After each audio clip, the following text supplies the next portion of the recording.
her milk. As he matured, Zeus learned of his father's tyranny and vowed to free his siblings and challenge Cronus's rule. Zeus couldn't take on Cronus and the Titans alone. He needed allies. His first move was to rescue his siblings trapped inside Cronus. With the help of the goddess Metis, Zeus tricked Cronus into drinking a potion that caused him to vomit up his children: Hestia, Demeter, Hera, Hades, and Poseidon, fully grown and ready for battle. Now united, the 6 Olympian siblings declared war on Cronus and the Titans.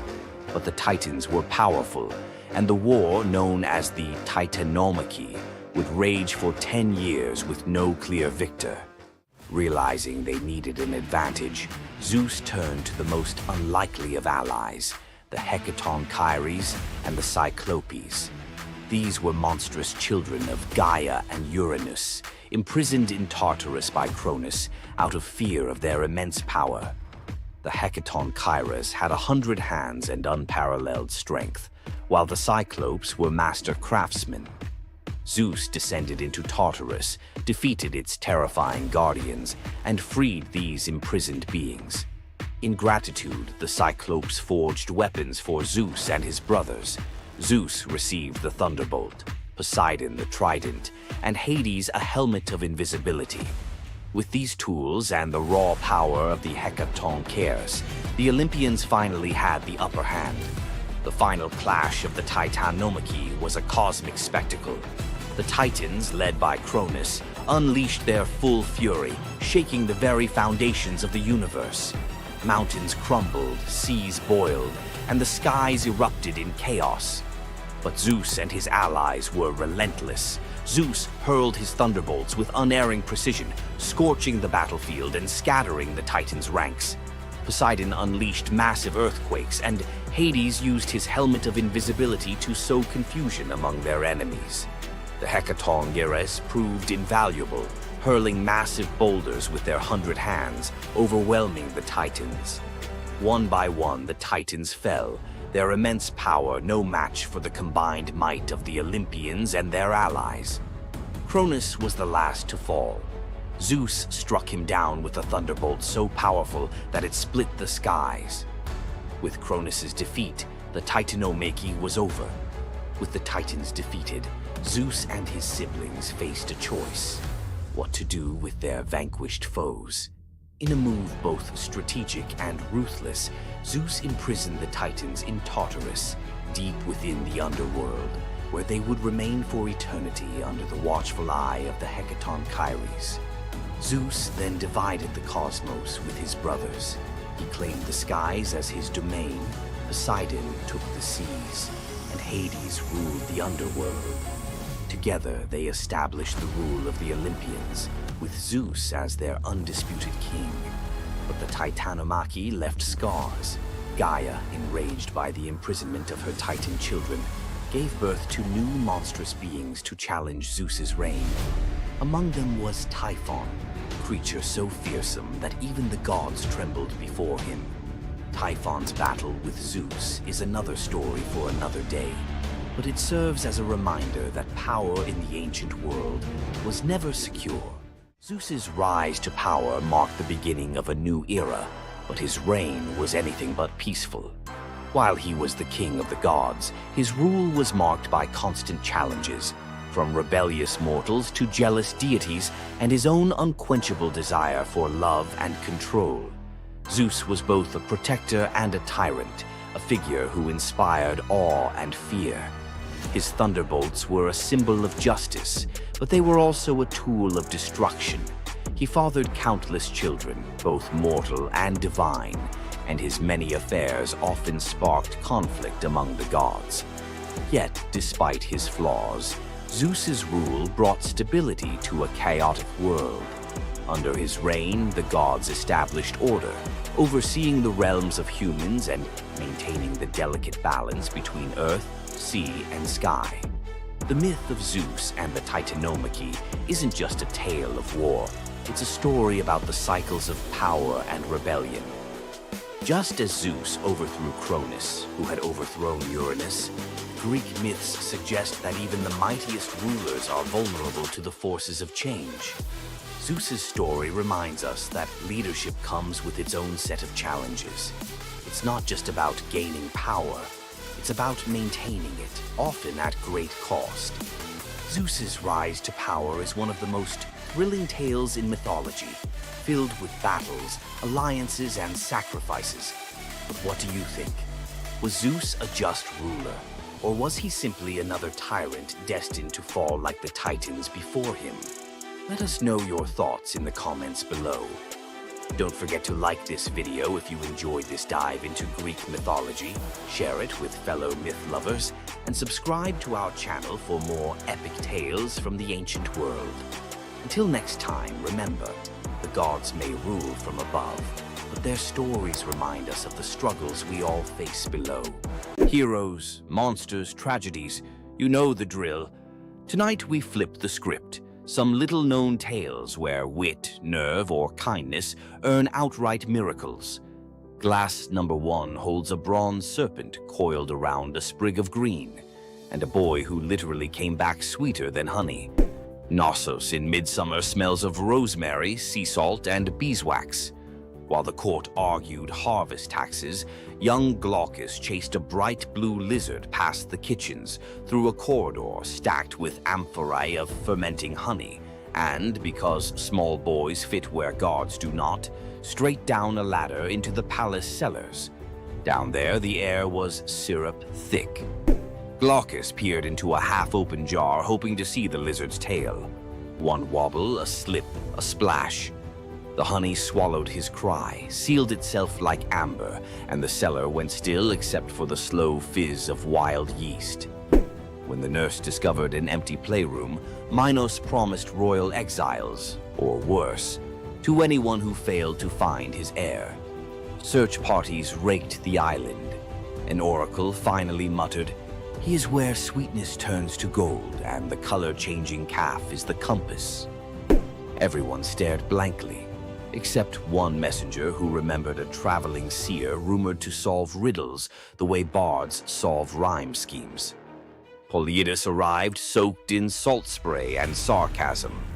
Minos thrust him in front of the palace's miracle calf, white at dawn, tawny by noon, black at dusk.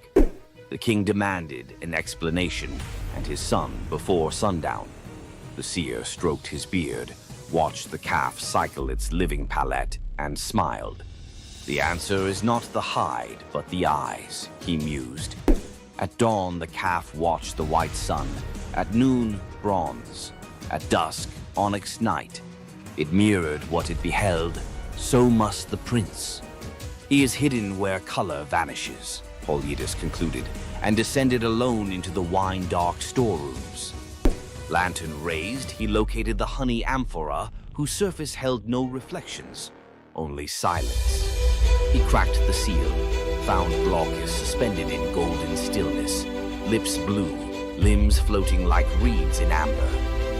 When guards hauled boy and jar to the throne room, Minos' relief curdled into fury. "Resurrect him," he ordered, "or you will keep him company." The seer and the honey coffin were locked inside a stone vault. The bar grinded shut. Torches flickered out. The only light came from honey's inner glow. Polyidus knelt, mind racing through every charm he knew. None could reverse 2 hours without breath. A soft hiss cut the darkness. A serpent, scales gold as harvest wheat, slipped under the door. Polyidus, fearing venom, crushed it with a wine jug. Silence returned, briefly. A second serpent slid beside its fallen mate, circled the bottom, vanished into a crack, and re-emerged, clutching a sprig of leaves that glimmered in emerald fire. It pressed the herb to the dead serpent's mouth. In a shiver of sinew, the creature revived. The pair slithered away, leaving the leaf behind like a lesson. Polyidus' pulse hammered. He ground the glowing plant between stone shards, smeared the paste across Glaucus' cold lips, and half praying to gods who seldom pick up, waited. A heartbeat. 2. Then the boy coughed, honey and air and the shriek of returning life. He sat up wide-eyed, asking if lunch was ready. The vault erupted in shouts. Guards dragged them to Minos, whose relief eclipsed his threats. "Teach the child your art," the king commanded, "and you may leave Crete with both eyes intact." For 30 days, Polyidus tutored Glaucus, reading omens in bird flight, divining storms by the smell of stone, decoding dreams as if they were parchment. Each lesson the seer delivered with growing dread. Minos could weaponize prophecy. On the final morning, he presented Glaucus with a cup of wine to seal memory. The boy drank. Polyidus leaned close, whispered a single word, and the wine turned bitter. Glaucus spat it back onto Polyidus's lips. That was the spell. Every technique, every cosmic shortcut drained from the boy's mind like sand through a broken hourglass. He would live healthy, happy, but ordinary. The gift stayed locked in Polyidus's own skull. The seer departed at sunset, pockets empty except for a few stray violet leaves, the serpent herb. Some say he planted them across the Aegean. Others insist he fed them to bees, breeding honey that glows faintly green when moonlight is thin. In mountain apiaries of rural Greece, beekeepers still search for glaucous honey, said to cure a stopped heart if administered within 3 breaths. And every cellar apprentice learns: keep lids tight, keep ladders chained, and keep an eye out for serpents. Sometimes they carry medicines gods never meant us to find. Nymph Princess Cyrene tackles a lion preying on her father's cattle. Apollo, stalking inspiration, watches her wrestling the beast bare-handed and thinks, "Forget liars, that's poetry."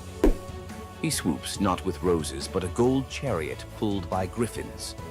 "Rule a land of your own," he says, pointing across the Mediterranean. Cyrene's answer: "Give me a bowstring and some good soil." She rides shotgun all the way to Libya. On sun-drenched highlands, she spears the ground. Fresh springs burst. The place becomes Cyrene, namesake queen founder. Apollo immortalizes her as a long-lived nymph. Their sons include Aristaeus, future bee guru, and Eadmon, Argonaut prophet. Centuries later, Cyrenean olive oil sells for triple price in Athens. Bottles carry a tiny embossed lion, reminder that one headlock can echo into a civilization. Morning of his birth, infant Hermes crawls out of cradle, spies a tortoise, hollows the shell, strings cowgut. Voila, the first lyre. Same afternoon, he rustles 50 of Apollo's divine cattle, walking them backward to confuse hoofprints. Apollo tracks the tune of an unfamiliar instrument to a cave and catches, not a rustler, a giggling baby. Hermes begins to play. The melody melts Apollo's fury like wax. The sun god trades the entire herd plus the golden staff of herdsmen for the lyre. Contract signed before Hermes can crawl again. Apollo becomes patron of music. Hermes gains official portfolio of travelers, traders, and, ironically, thieves. Every time a guitarist hands a riff to a bandmate for mutual gain, they reenact that cave-side barter. Enslaved courtesan Rhodopis toils in a Nile Delta villa. Her only treasure, a rose-hued slipper dating to her free childhood.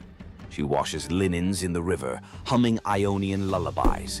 While drying on the bank, one slipper is whisked by a sacred falcon, messenger of Horus, who drops it into Pharaoh Psamatechus's lap during court. Kings love omens. He declares he will marry the owner. Decree echoes across gnomes. Every woman must try the slipper. Noble women sulk.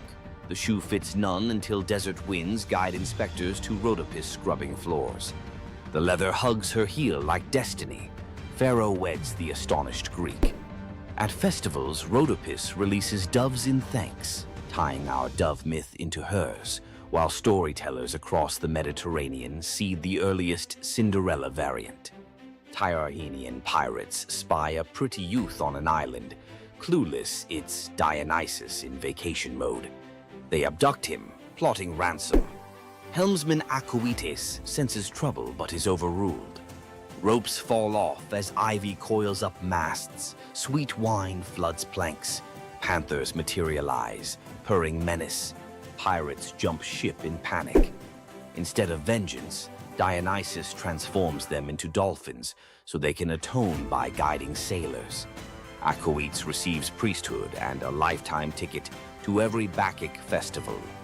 Mediterranean fishermen still toss libations overboard for the merry sailors, believing every dolphin escort is a pirate making cosmic amends.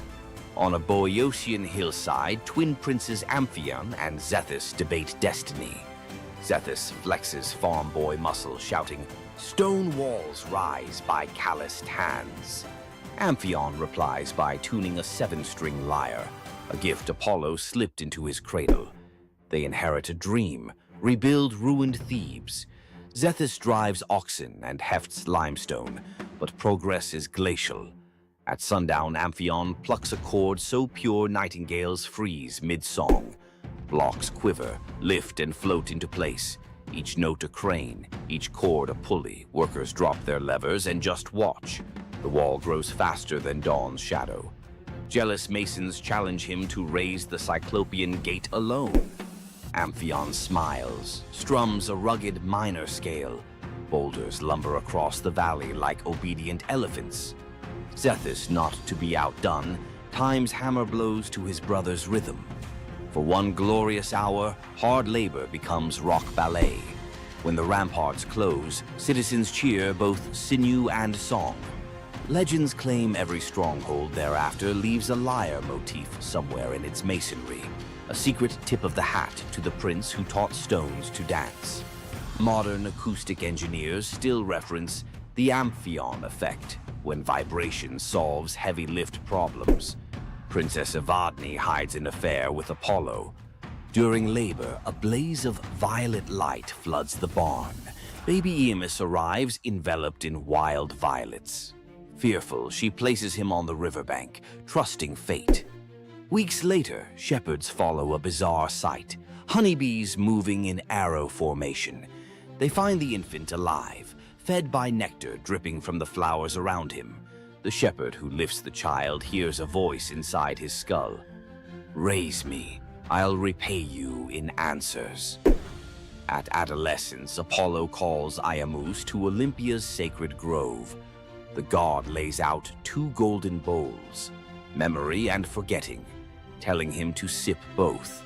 First bowl grants recall of every secret root in Earth. Second erases the fear of sharing that knowledge. Iamus founds a bloodline of oracles, famed for perfect attendance records at Delphi and Olympia.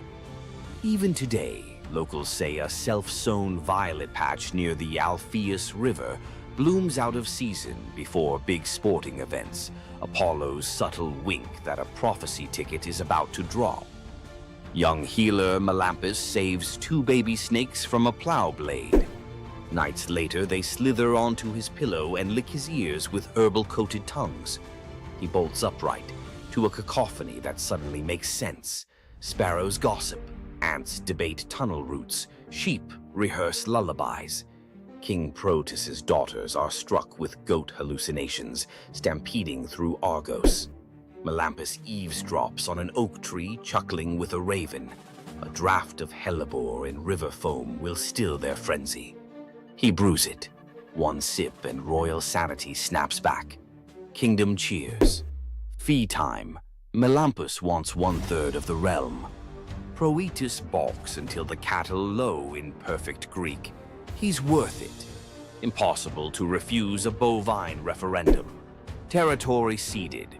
For generations, Argive herders prop a wooden ear in new barns, a reminder that real leadership might start with understanding what even a beetle has to say. Priest King Aeneas hosts Dionysus and Apollo at a midsummer feast. In gratitude, the gods bless his 3 daughters, Oeno, Spermo, Elais. with hand gestures that turn objects into wine, grain, and oil. Years later, the Achaean armada, en route to Troy anchors at Delos, supplies dangerously low. Aeneas offers help. The daughters flick wrists and the beach is suddenly a farmer's market. Agamemnon plots to kidnap the miracle caterers for a 10-year war buffet. Dionysus intervenes. With a grape leaf touch, he turns the sisters into doves. Free to fly anywhere, grain, oil, and wine are prayers waiting to be answered. Delian festivals still release 3 white doves at dawn over picnic blankets. Fishermen swear the birds guide them to shoals fat with fish. Proof generosity multiplies even after airborne retirement. If you felt the buzz of bees and the rattle in the dark, hit like, subscribe for more long-form myth dives, and ring the bell so the next chapter arrives before the honey seals shut. Ever wondered what it would be like to walk through the ancient world and encounter mythical creatures from Greek mythology? Get ready to meet the beasts that shaped legends. In Greek mythology, creatures were more than just beasts. They were symbols of the forces of nature, God's will, and humanity's struggle with the unknown. From the terrifying Minotaur lurking in the labyrinth to the mesmerizing sirens luring sailors to their doom, these creatures were as captivating as they were dangerous. The mighty Hydra, with its multiple heads that regrew each time they were cut off, was a symbol of unstoppable power. The Cerberus, the 3-headed dog guarding the gates of the underworld, represented the barrier between life and death. But not all mythical creatures were monsters. The graceful Pegasus, a winged horse born from the blood of Medusa, symbolizes freedom and the pursuit of the heavens. These creatures still live on in our stories, haunting the shadows of ancient Greece and whispering through the winds of time.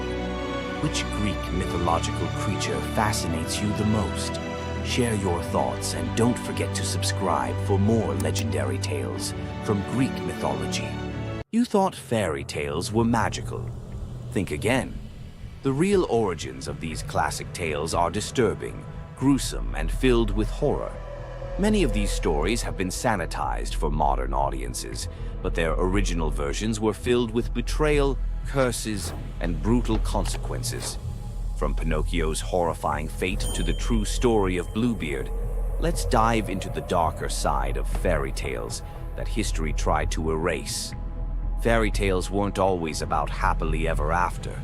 Many of them were cautionary tales, warning of real dangers, human cruelty, and supernatural horrors. 1. The original Pinocchio, a gruesome fate. Before Disney made him a lovable puppet, Carlo Collodi's original Pinocchio was a terrifying little troublemaker. Instead of learning his lesson, he was hanged from a tree by a group of bandits, left to suffocate as a punishment for his misdeeds. 2. Bluebeard, the serial killer's tale. Bluebeard was not a misunderstood nobleman.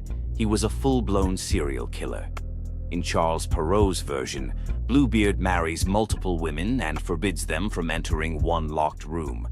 When his latest wife disobeys, she discovers the corpses of his past wives hanging from hooks. He nearly kills her too, but she's saved at the last second by her brothers. Some believe this gruesome tale was inspired by real-life figures like Gilles de Rais, a nobleman convicted of horrific crimes. 3. The Pied Piper, a tale of mass disappearance. The Pied Piper of Hamelin was not just about a man who played music to lead away rats. He also took the children. In some versions, the town refuses to pay him for his services, so he takes revenge by luring all of their children into a cave, where they are never seen again. Historians believe this could be based on a real event, where an entire group of children from Hamelin mysteriously vanished in the Middle Ages. 4. Rumpelstiltskin, a vengeful trickster. In the original versions of Rumpelstiltskin, when the young queen guesses his name, he doesn't just leave. He flies into a rage so intense that he tears himself in half. In some versions, he stomps on the ground in fury, falling into a pit and disappearing forever.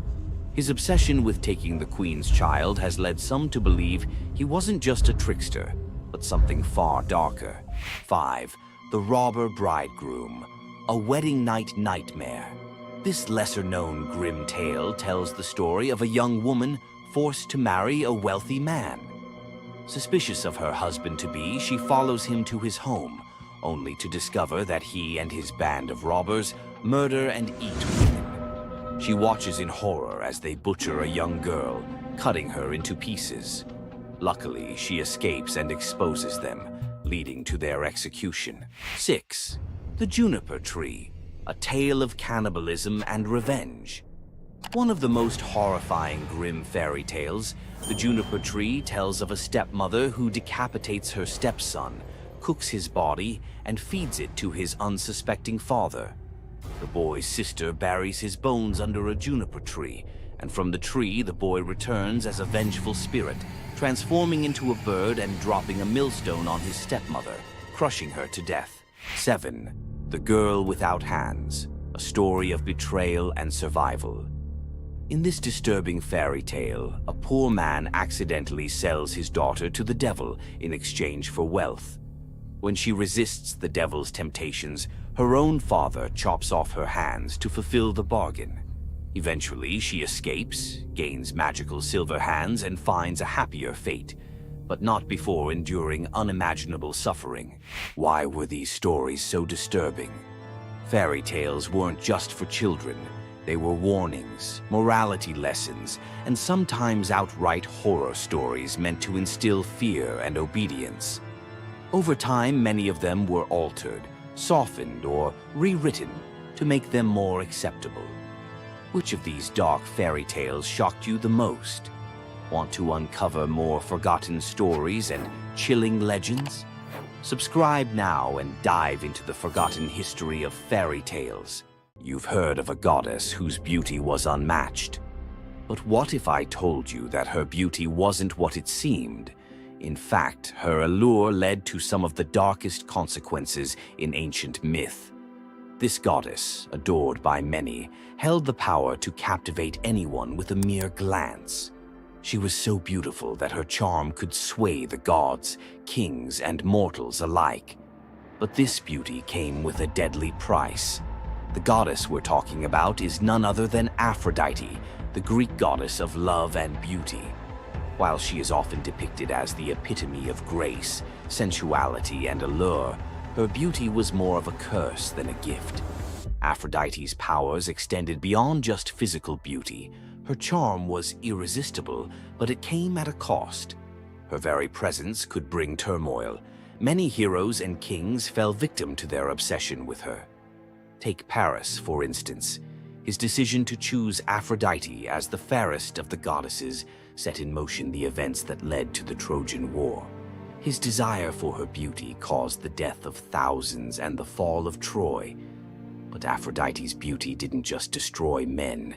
It could break gods, too. The tale of her and Ares, the god of war, exemplifies this.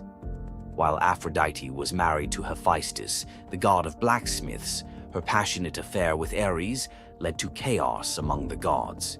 Her beauty wasn't just about attraction, it caused jealousy, betrayal, and ultimately destruction. Despite her dazzling appearance, Aphrodite was also a figure of deceit and destruction, proving that beauty, when it holds such power, can be dangerous. It's no wonder the ancient Greeks warned that appearances can be deceiving. Aphrodite's beauty may have dazzled the world, but her story teaches us that sometimes what's on the surface can mask a much darker reality. So, was Aphrodite's beauty a blessing or a curse? The myths suggest that beauty, when wielded by the gods, is never what it seems. If you want to uncover more hidden truths about gods and goddesses from the ancient world, hit that subscribe button. There's so much more to explore in these captivating stories of the past. Hor, the thunder god, woke up to find his greatest nightmare had come true. Mjolnir, his mighty hammer that could level mountains and control lightning itself, was gone. Without it, the thunder god was powerless, vulnerable, and mocked. The weapon that defined his very identity as protector of Asgard had vanished without a trace. But what happened next would humiliate him more than any defeat in battle. To get his hammer back, Thor would have to do something that went against every fiber of his warrior identity. You won't believe the disguise he ends up in. It all began on what should have been an ordinary morning in Asgard. Picture Thor reaching for the leather grip that had been at his side for countless centuries, his fingers closing around nothing but empty air. The spot where Mjolnir should rest felt cold and wrong, like a missing tooth that your tongue keeps finding. Thor's morning routine, as predictable as sunrise over Asgard's golden halls, shattered in that single moment of realization. The hammer forged by dwarven masters, the weapon that could summon lightning and level mountains, had vanished without so much as a whisper of sound. The initial shock hit Thor like a physical blow. His hand remained suspended in space, still reaching for what wasn't there. Then panic crept in, cold and relentless. He let out a blood-curdling roar of sheer rage, the whole palace trembling. Without Mjolnir, he was powerless, vulnerable, and mocked, stripped of the weapon that made him Asgard's primary defender. The enemies that prowled the borders of the Nine Realms knew about his mighty hammer. They counted on Thor's strength to keep them at bay. Now that strength was gone. Word spread through Asgard's halls faster than wildfire. The other gods gathered in emergency council, their faces grave as they grasped the full scope of the crisis. Odin's ravens had brought no news. The watchmen at the gates had seen nothing. Mjolnir had simply disappeared, as if it had never existed at all. The assembled gods understood what Thor's loss meant for their realm. Asgard stood vulnerable, its greatest protector reduced to a shadow of his former self. Loki stepped forward through the crowd of worried gods, his familiar, cunning smile playing at the corners of his mouth. He offered to investigate the theft using his shape-shifting abilities, volunteering to venture where other gods could not go undetected. The council accepted his proposal immediately, desperate for any lead in their search.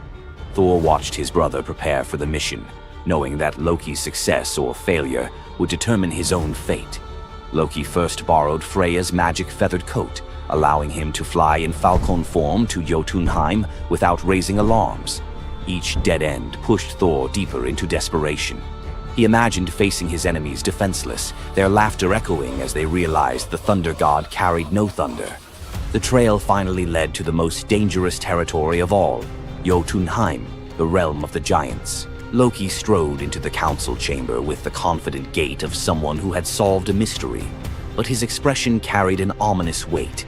The giant Thrym, lord of the frost giants, had openly boasted about his theft from his massive throne of ice and stone. He had buried Mjolnir 8 leagues beneath the frozen earth of his realm, thrice deeper than any giant's hall, he claimed, placing it where even Thor's strength would be useless. Thrym had what he thought was a simple demand for the Norse gods. He wanted the beautiful goddess Freya as his bride in exchange for the hammer's return.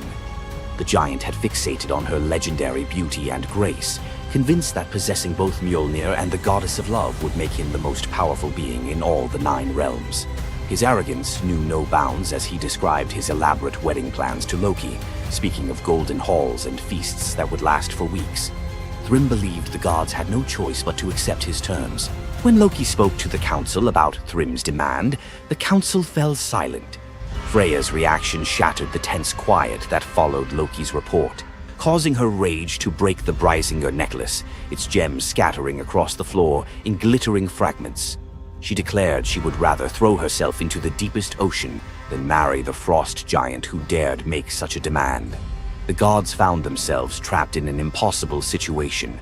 They could sacrifice one of their most beloved goddesses to a giant's lust, or they could leave Thor permanently weakened and Asgard vulnerable to every enemy that prowled the borders. The council erupted in frantic debate. Some suggested launching a full assault on Jotunheim, but Thrym's fortress was impregnable and his army vast. Others proposed trickery or negotiation, but every path led to either devastating war or humiliating surrender. Heimdall, the far-seeing guardian who watched over the Rainbow Bridge, had remained silent throughout the heated discussions. When he finally spoke, his words stopped every conversation in the hall. His suggestion was so outrageous, so completely unthinkable, that even Loki's jaw dropped open in shock. The gods stared at Heimdall as if he had lost his mind, but they were out of other options. What he proposed, however, would challenge everything Thor stood for as a warrior. Heimdall's words hung in the air like a challenge to the very foundations of Norse honor. The far-seeing god had suggested that Thor disguise himself as a bride and infiltrate Thrym's wedding feast to recover Mjolnir. He spoke with calm authority, tie housewife's keys about his waist, and pin bridal jewels upon his breast. The idea was so fundamentally opposed to Norse concepts of masculine honor that Thor's initial response shook the very walls of Asgard. He declared the plan preposterous and swore he would never hear the end of it if word spread that the Thunder God had dressed as a woman. The assembled gods watched in tense silence as their mightiest protector wrestled with a challenge that could not be solved through brute force or lightning strikes. They had already considered launching a full assault on Jotunheim, but Thrym's fortress was impregnable and his army vast. No other choice remained. Thor paced the hall like a caged wolf, his massive fists clenched as he grappled with the impossible choice between his warrior's pride and his duty to protect Asgard. Every instinct in his body rebelled against the idea of abandoning his identity as a fearsome warrior to play the role of a delicate bride. Loki stepped forward with barely contained excitement, volunteering to accompany Thor as his maidservant. The trickster god's eagerness to participate in this elaborate deception revealed his true nature. While Thor struggled with the concept, Loki was already plotting the specifics of costumes, mannerisms, and the lies they would need to maintain throughout their dangerous mission. The transformation began with layers of bridal linen draped over Thor's massive frame. Servants brought forth delicate jewelry, housewife's keys that symbolized domestic authority, and a dainty hood for his head. Finally came the precious necklace of Brisingar. Each item added to the disguise felt like another blow to Thor's warrior identity. When he finally looked at his reflection, the god of thunder saw an unconvincing bride staring back at him. Thor finally accepted the plan because no alternative existed. The unlikely pair prepared to set off for enemy territory, where their deception would face its ultimate test among giants, eager to celebrate their lord's triumph. The great hall of Thrym's fortress buzzed with excitement as giants gathered to witness their lord's marriage to the most beautiful goddess in all the 9 realms. Thor sat at the high table in his bridal disguise, surrounded by massive frost giants who raised their drinking horns in celebration. The feast spread before them displayed the giants' wealth and power. Roasted oxen filled enormous platters, fresh salmon gleamed on silver dishes, and barrels of mead stood ready to fuel the night's festivities. Thor's legendary appetite struck like a thunderbolt. He polished off an ox and ate whole salmon in moments, tearing through the meat as if he hadn't eaten in weeks. 3 measures of mead vanished as quickly as if someone had poured them into a bottomless pit. The assembled giants watched in stunned silence as the delicate bride consumed more food than most warriors could handle. Thrym's eyes narrowed with growing suspicion. This goddess ate like a battle-hardened warrior, returning from a long campaign, not like the refined Freya he expected to marry. Loki stepped forward with the smooth confidence of a master storyteller. He spun a tale about Freya's 8-day fast in eager anticipation of reaching Jotunheim and marrying the mighty Thrym. The explanation painted a picture of a lovesick goddess, so excited about her wedding that she had refused all food during her journey. The giants nodded in understanding, their suspicions melting away as they accepted this romantic explanation. Thrym felt honored by such devotion and relaxed completely, his doubts vanishing. Beneath his bridal veil, Thor's rage simmered like molten metal ready to explode. Every moment at the feast brought new challenges as he struggled to maintain feminine mannerisms while surrounded by his enemies. His massive hands shook with barely controlled fury as he watched the giants celebrate what they believed was their victory over Asgard. The critical moment finally arrived. Thrym commanded his servants to bring Mjolnir forth, the very moment Thor had trained his eyes on since dawn. The servants placed the legendary weapon before the disguised bride as part of the traditional ceremony. Thor's fingers closed around Mjolnir's familiar handle, and lightning immediately crackled through the hall. He ripped away his bridal veil and roared his true identity to the shocked giants. Thrym's eyes widened in terror as he realized the bride he had been celebrating was actually the god of thunder himself. Thor swung Mjolnir, killing Thrym instantly after crushing his skull with Mjolnir, then turned on the assembled giants, and even the pleading giantess met Mjolnir's crack before the hall fell silent. The theft that had begun with arrogance ended in complete destruction. This tale reveals how even the mightiest heroes must sometimes sacrifice their pride to protect what matters most. Back in Asgard, the Aesir never spoke of the bearded bride again, though a few still hide a smirk when Thor raises Mjolnir. And we end this story with a very valuable lesson. Never steal Thor's hammer. And if you're going to, don't make him dress like a woman.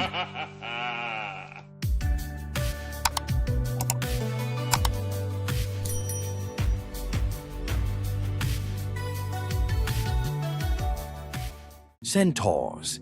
Half man, half horse. Heroes or savages? Think you know the full story?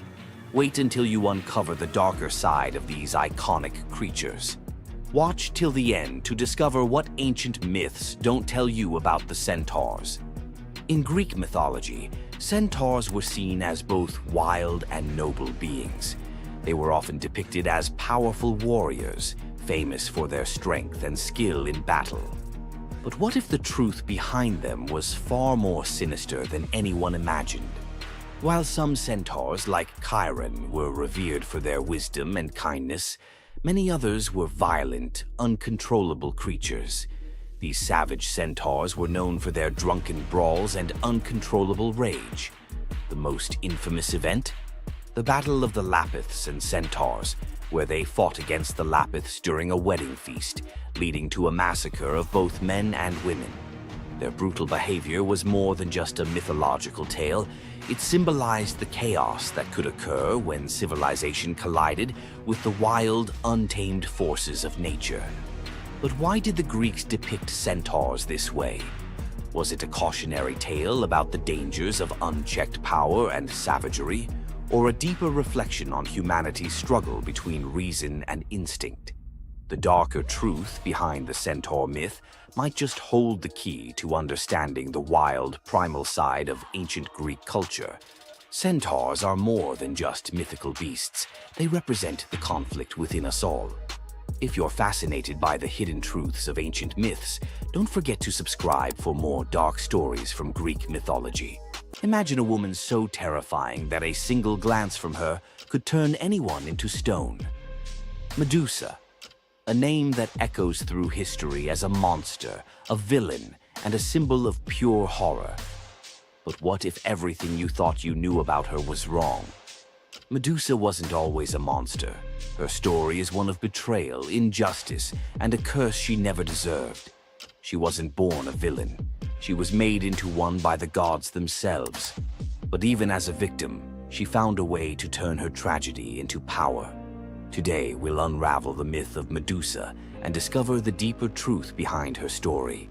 From her tragic origins to her transformation into a feared Gorgon, to her epic confrontation with Perseus. This is the tale of Medusa like you've never heard it before. Long before the snakes, before the curse, Medusa was a mortal woman of extraordinary beauty. She wasn't born a monster. She was born human, the daughter of the sea gods, Phorcys and Ceto, while her sisters, Stheno and Euryale, were immortal Gorgons. Medusa stood apart as the only mortal among them. But it wasn't her mortality that set her apart. It was her beauty. Medusa's golden hair, radiant complexion, and striking eyes captured the attention of everyone, even the gods. She served as a priestess in the temple of Athena, goddess of wisdom and war, vowing to remain pure and devoted to the goddess. This is where her life took a tragic turn. According to the myth, Poseidon, the god of the sea, became infatuated with Medusa. Overcome by desire, he pursued her relentlessly, and one fateful day he cornered her in Athena's temple. Medusa, defenseless, could not escape his wrath. But instead of protecting her, Athena turned her fury against Medusa. The goddess, enraged by the desecration of her temple, cursed Medusa for what had happened, punishing the victim instead of the perpetrator. Athena's curse transformed Medusa into a Gorgon, a being so hideous that no one could bear to look at her. Her golden hair turned into a nest of venomous snakes, and her eyes became so powerful that a single glance could turn living creatures to stone.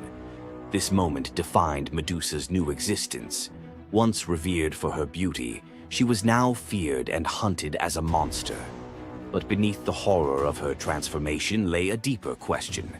Was Medusa truly cursed, or had she been given a weapon to defend herself in a world that had betrayed her? Medusa fled from civilization, retreating to a remote island where she lived in solitude. Here she came to terms with her new form and the terror it inspired. The snakes in her hair hissed constantly, and her reflection, once a source of pride, was now a weapon she couldn't dare to look at. But the world wouldn't let her rest. Tales of the monster of the island spread across Greece, and soon warriors came seeking glory by trying to slay her. None succeeded. Each challenger who entered her domain fell victim to her petrifying gaze, their bodies forever frozen in stone. Medusa's life became one of survival, fending off those who sought to destroy her while grappling with the isolation of her curse. She was trapped in a cycle of violence she didn't choose, but couldn't escape. As the years passed, Medusa's story became twisted. In the eyes of mortals, she was no longer the victim of a cruel curse, but a monster to be feared. The tragic young woman was lost to legend, replaced by the image of a terrifying villain. Enter Perseus, a young demigod with a destiny to fulfill. Tasked with bringing back Medusa's head as proof of his strength, Perseus embarked on a perilous journey to find her. But unlike the warriors before him, Perseus wasn't relying solely on his skill. He had the favor of the gods. Athena and Hermes provided Perseus with gifts to help him on his quest. Winged sandals to fly, a reflective shield to avoid Medusa's gaze, and a sword sharp enough to cut through anything. Most importantly, he was given a magical bag to safely carry her severed head. Perseus's journey to Medusa's lair was filled with danger, but none compared to the final challenge, facing the Gorgon herself. When Perseus arrived, Medusa was sleeping. For the first time in years, she looked peaceful, an almost human reminder of who she once was. But Perseus couldn't afford to hesitate. Using the reflective shield as a mirror, he avoided her petrifying gaze and struck with precision, severing her head in one swift motion. The blood that spilled from Medusa's neck gave birth to two incredible beings, Pegasus, the winged horse, and Chryser, a golden giant. Even in death, Medusa's body produced miracles, a testament to the power she had carried within her. Perseus carried Medusa's severed head back to Greece, where it became both a trophy and a weapon. Her gaze retained its power, turning enemies into stone, and Perseus used it to defeat his foes and protect his people. But Medusa's story didn't end with her death. Over time, her image transformed from that of a monster to a symbol of strength and defiance. Women, especially, began to reclaim her story, seeing her as a figure who resisted the gods and survived unimaginable betrayal. Today, Medusa is more than a mythological figure. She's an icon. Her face appears in art, literature, and even modern movements that challenge systems of power and oppression. But the question remains, was Medusa truly a monster, or was she a victim of a world that feared her power? Medusa's story is a reminder that myths are more than just tales of gods and heroes. They're reflections of human nature, of the injustices and triumphs we still see today. So, what do you think? Was Medusa a villain, or was she a misunderstood symbol of resilience? Leave your thoughts in the comments. Give this video a like if you found her story as fascinating as we did. And don't forget to subscribe to the channel for more deep dives into the myths and legends that continue to shape our world. Until next time, keep questioning, keep exploring, and keep looking beyond the surface. What would you do if you gave up everything for love, only to be betrayed by the one you trusted most? In the Greek myth of Medea, love led to ultimate revenge, and the consequences were deadly. Let's dive into this tragic tale. Medea, a sorceress of immense power, fell in love with Jason, the leader of the Argonauts, when he came to her homeland seeking help. Medea, who was deeply in love with him, used her magic to aid him in his quest for the Golden Fleece. She betrayed her own family, murdered her brother, and helped Jason achieve his goal, all out of love for him. Once Jason had the fleece, Medea fled with him to Greece, where they started a life together. But as time went on, Jason's love for Medea faded. He decided to marry Glauce, the daughter of Creon, the king of Corinth, in an effort to secure a more powerful position. Medea, heartbroken and furious at the betrayal, decided to exact her revenge. She used her powers to craft a poison so deadly that it would burn Glauce alive when she put on a beautiful dress that Medea had sent her as a gift. But Medea didn't stop there. In her grief and rage, she murdered her own children, Jason's children, to ensure he would suffer the most for his betrayal. The pain of losing everything she loved was unbearable, and Medea, having left nothing behind but destruction, fled to Athens, leaving Jason to wallow in his sorrow and regret. Medea's story is a tragic reminder of the destructive power of betrayal and the extreme lengths to which love can drive someone. Sometimes love is not only blind, but it can also lead to devastation and vengeance. Does Medea's vengeance leave you thinking about the darkest side of love? Subscribe for more ancient Greek myths filled with twists, power, and passion. Loki's punishment was brutal. Bound deep within a cavern, his body lashed to 3 jagged rocks with the entrails of his own son. Above him, a serpent hung poised, venom dripping relentlessly onto his exposed skin. This scene, drawn from the poetic Edda and the prose Edda, became a symbol of both divine vengeance and suffering that echoed through Norse legend. But the gods never counted on one presence: Sigyn, Loki's faithful wife. Her hands trembled as she knelt beside him, catching each drop of poison before it could sear his flesh. Her quiet devotion became a fragile shield against the god's wrath. Why did she choose loyalty over escape? The answer reveals a truth about love that endures even when the world itself seems lost to darkness.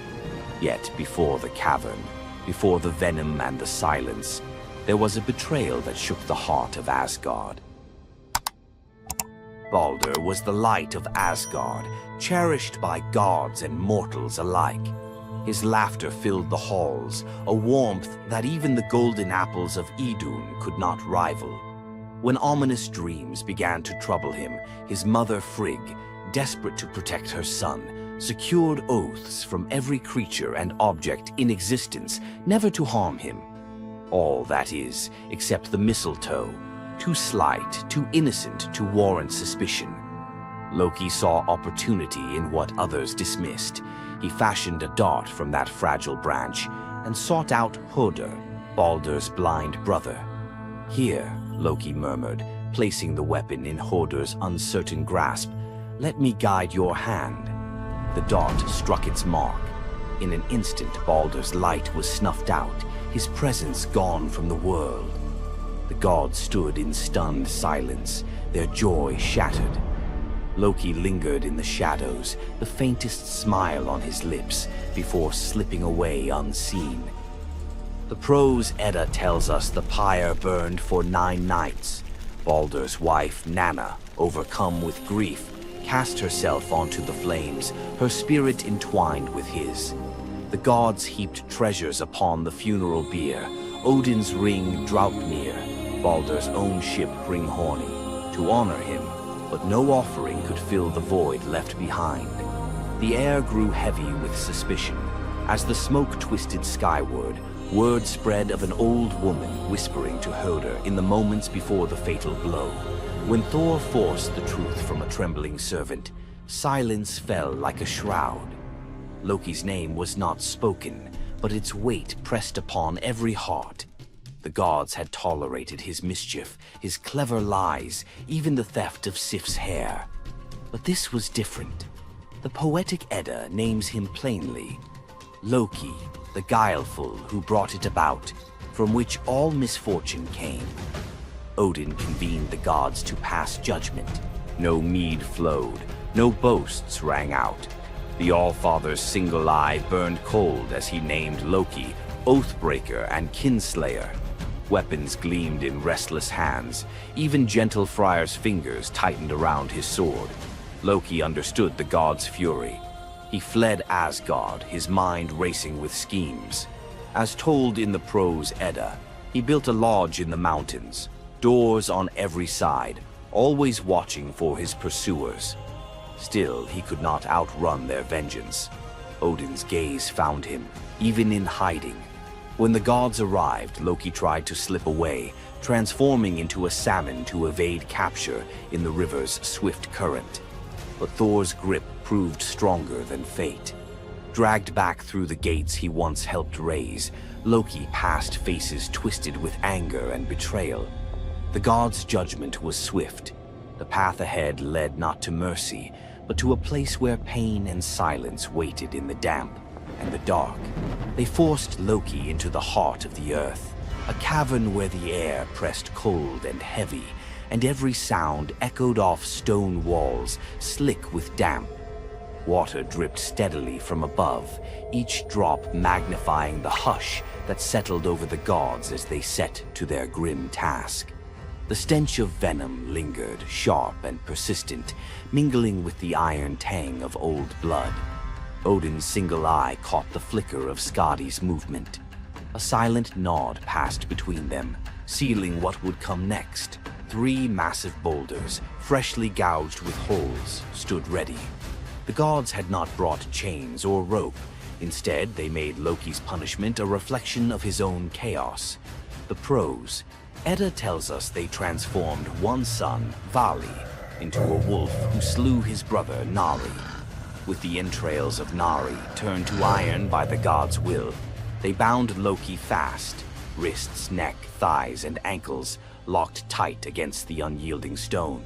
As the Völuspá declares, with the guts of his ice-cold son, the killer is bound.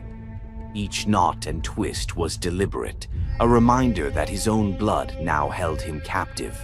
The weight of the rocks pressed into his flesh, a constant ache that would never fade. Skadi stepped forward, her presence sharp as frost. In her hands, a serpent writhed, its fangs gleaming. She fixed the creature to a stalactite directly above Loki's face. "For Balder," she said, her voice steady and cold. The serpent's jaws parted, and a bead of venom gathered at its tip. It hung for a moment, then fell.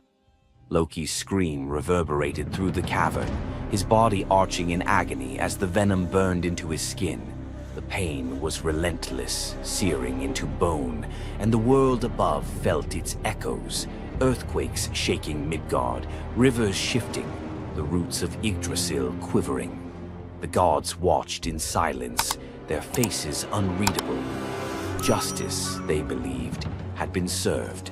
As the serpent's venom continued its slow assault, the rhythm of torment became all-consuming.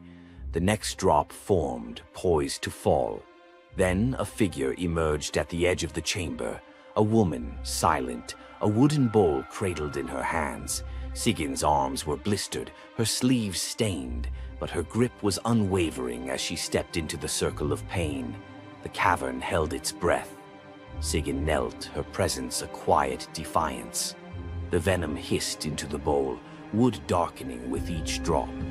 The gods turned away, their judgment complete, but the story within the cavern was only beginning.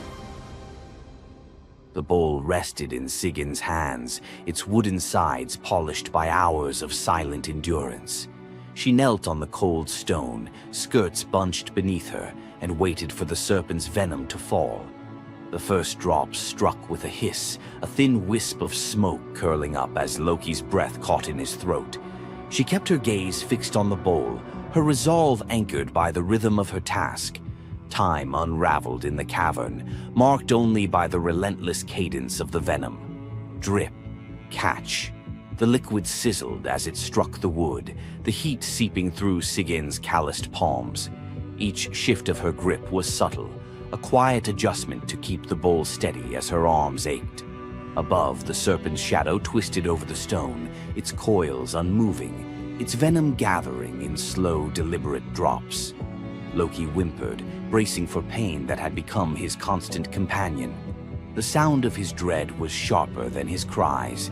The air hung heavy with the stench of scorched flesh and the metallic sting of poison. The darkness pressed in, broken only by the faint glimmer of Sigin's tears as they mixed with venom in the bowl, each drop a testament to her resolve.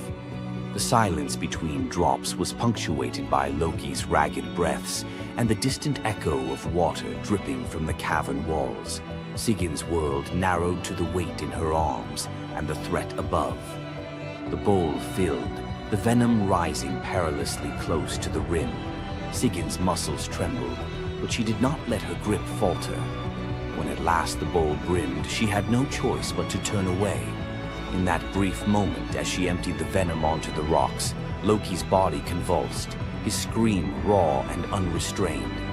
The poison ate into the stone, leaving blackened scars as Sigyn hurried to wipe the bowl clean and return to her vigil. For time beyond reckoning, Sigyn remained.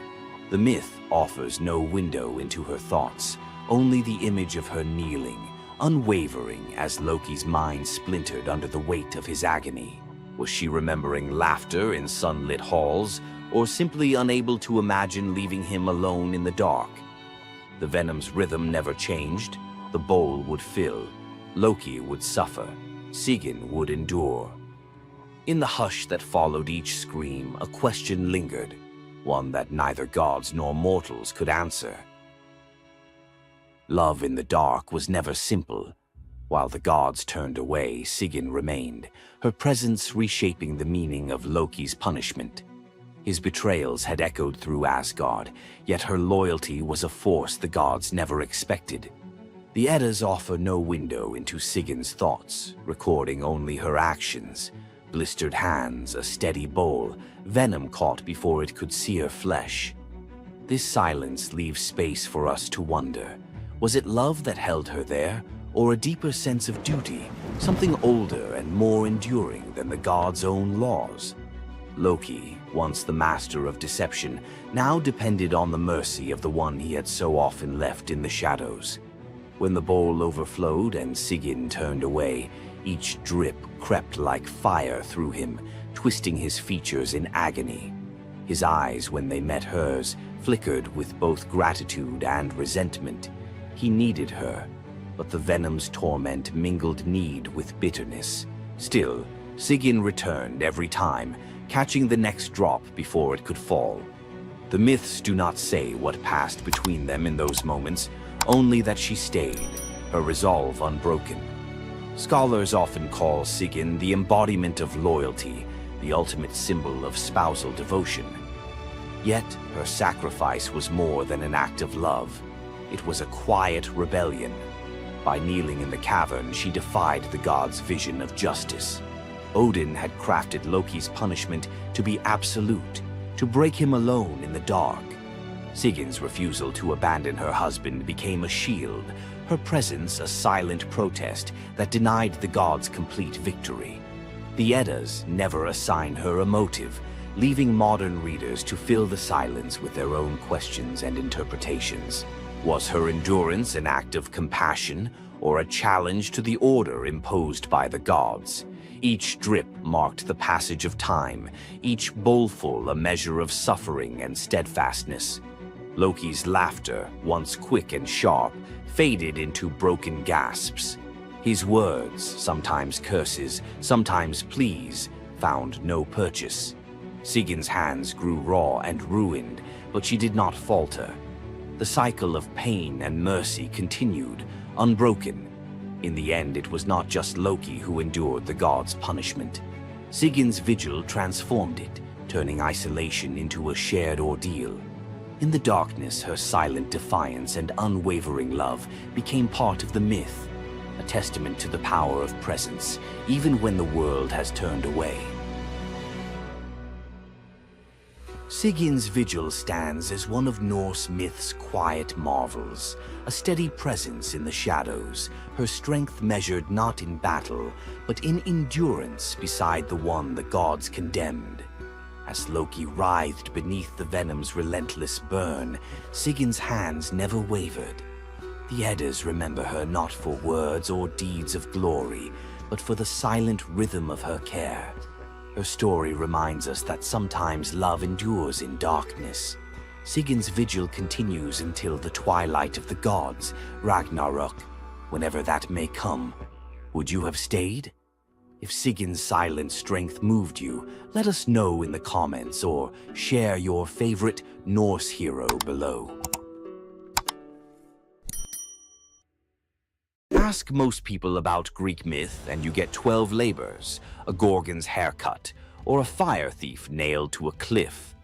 Tonight we leave the doom scroll and open the side door, some lesser-known legends where the gods give instead of take. Or something you love, silence the group chat, because each tale rolls out in 4 acts, exactly like a Netflix mini-EP. First jar on the left, a polished grain of barley the size of a thumbnail. Let's pry it open. Eleusis, dusk. Fields are dust. Demeter still mourns Persephone.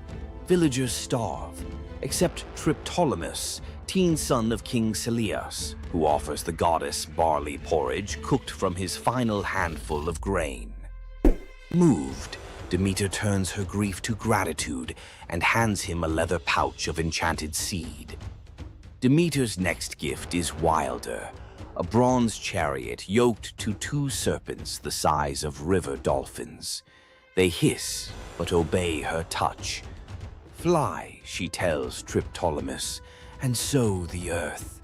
He launches like steam from a kettle, dragons beating emerald wings over seas and mountains, seed flitting from his fist, taking root the instant it kisses dirt. Triptolemus lands in Scythia, demonstrates plowing, and shares bread hotter than sunrise. Their ruler Lincus smiles, then creeps into the guest hut with a dagger, planning to steal credit. Demeter's serpents coil awake, eyes phosphorescent.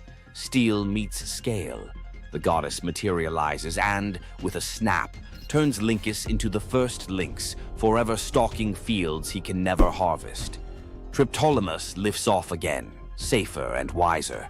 Dragons spiraling like living irrigation lines. Everywhere wheat sprouts, famine folds, and villages invent words for thank you. When he finally parks the chariot in Eleusis, Demeter names him patron of farmers and slots a constellation, the sower, above the autumn sky. Rural Greeks still claim that seeing twin shooting stars at harvest means Triptolemus's dragons are checking yields. In Achaean ripes, stonemason Mycilus woke 3 nights running to the same dream. Hercules, lion skin reeking of cedar smoke, beckoned him across the sea to the pebble-dappled waters of Asar. Leaving one's birthplace was illegal, but divine persistence outweighs city ordinances. Neighbors dragged him before the civic tribunal. Verdicts were cast with white, acquit, and black, condemn, pebbles dropped into an urn. Mycilus prayed under his breath. As judges emptied the urn, every stone, white and black alike, shone snow-white. Gasps. No law forbade miracle loopholes, so the council shrugged and released their suddenly blameless defendant. Mycilus sailed west. At Italy's heel, he found the river Asar flashing with pale cobbles, exact match to his dream. He also found an old burial mound dedicated to a local hero named Croton, once hospitable to Hercules himself. Prophecy clicked like a lock. He founded Croton on that spot, planting the first stone in the new city wall with his own calloused hands. 2 generations later, Croton would dominate Magna Graecia in athletics and medicine, home of Milo the wrestler and Pythagoras' school. Locals still tell tourists to pocket a white pebble for courage. Hercules' ancient thumbs up. On Crete, baby Zeus hides from Cronus inside the Idaean cave. A gentle goat, Amalthea, nurses him with milk so sweet it smells of thyme. Curate's warriors clash shields outside to drown infant cries. Toddler Zeus, already wrestling destiny, grabs Amalthea's horn during roughhousing. It snaps off. Horrified, he touches the broken horn and wills it to pour ambrosia and jewels, an apology in infinite supply. The horn becomes cornucopia, everlasting symbol of abundance. Amalthea is lifted to the stars as Capella, brightest goat in the sky. Every harvest festival, Greeks tip wine from a horn-shaped rhyton, so the cave child remembers. The practice survives today in the very shape of Thanksgiving centerpieces, because one young god learned that breaking something you love can birth generosity that never runs dry. Argos prepares a grand procession to Hera's temple 6 miles away. Oxen assigned to pull the gilded cart of priestess Sidip, aka Mor or Awor. Her sons, athletes Cleobus and Biton, lock eyes and shrug. Where are the oxen today? They yoke themselves, veins corded, and drag the 2-ton cart under Mediterranean noon. Crowds scatter petals, sweat rains on marble road. At the temple steps, mother dismounts, trembling with pride. Sidippe prays, "Great Hera, grant my sons the best blessing a mortal can have." After sacrifice and feast, the exhausted brothers fall asleep in the sacred hall, smiles still ghosting their faces. They never wake. Peaceful exit at peak glory, Hera's idea of the highest gift. Argives commission life-size statues at Delphi, muscles forever flexed. Travelers note the serenity on stone brows, testament that sometimes a swift, dignified curtain call outranks long, ragged applause. Young Taurus, demigod son of Poseidon, pilots a skiff scouting for new colonies. The storm detaches rudder from reality. Mast snaps like uncooked spaghetti. Waves swallow everything but Taurus clinging to driftwood. Poseidon, scanning seafloor currents, flicks his trident. A dolphin larger than a rowboat rockets upward, scoops Taras, and planes across the wine-dark sea like a living surfboard. At dawn, the dolphin deposits him on Italy's sunlit heel. Taras climbs a bluff, sees fertile plains ribboned by a gentle river. He plants Poseidon's miniature bronze trident in the sand and declares a new polis. The colony, Tarentum, today's Taranto, mints coins of a boy riding a dolphin, trident aloft. Local fishermen still carve tiny dolphins on prows, tribute to the uncanny GPS system that once delivered a founder to the perfect harbor. Aphrodite and winged son Eros picnicked amid spring anemones, boasting who could gather the loveliest bouquet. With wings, Eros predictably stuffed his basket first. Enter Peristera, a mortal handmaid collecting herbs nearby. Seeing Aphrodite's crestfallen smile, she wordlessly tipped her own armful of blooms into the goddess's basket. Eros protested, "Rules breach." Aphrodite just laughed, victory fragrant in her arms. Jealousy and Cupid's arrows share barbs. Eros flicked one tiny dart and poof, Peristera shrank into downy white feathers. Aphrodite scooped up the bewildered bird, whispering apologies and protection. Peristera, now a dove, gained a new language of coos and cloud-high freedom. The goddess decreed doves sacred henceforth, harbingers of peace and liaisons for lovers. From Cyprus to Corinth, newlyweds release white doves, so their first horizon carries Peristera's gift. Help your friends win, and you may end up airborne, emblematic, and forever cherished by a goddess who remembers favors. Cretan teenager Epimenides entered a cave seeking a stray lamb. Cool air lulled him into a nap on soft moss. When he stepped back into sunlight, the lamb was a weather-bleached skull, and his town looked upgraded. He'd slept 57 years. Word of the time traveler raced to Athens, then reeling under plague and factional strife. They summoned Epimenides. He prescribed symbolic spring water baths for citizens and a cleansing of unjust murder cases, the world's first state-sanctioned amnesty. He also ringed the city with incense-burning altars to the unknown god, appeasing whichever deity felt snubbed. Within a year, the plague receded, civic tempers cooled. Grateful Athenians offered gold. Epimenides accepted only vines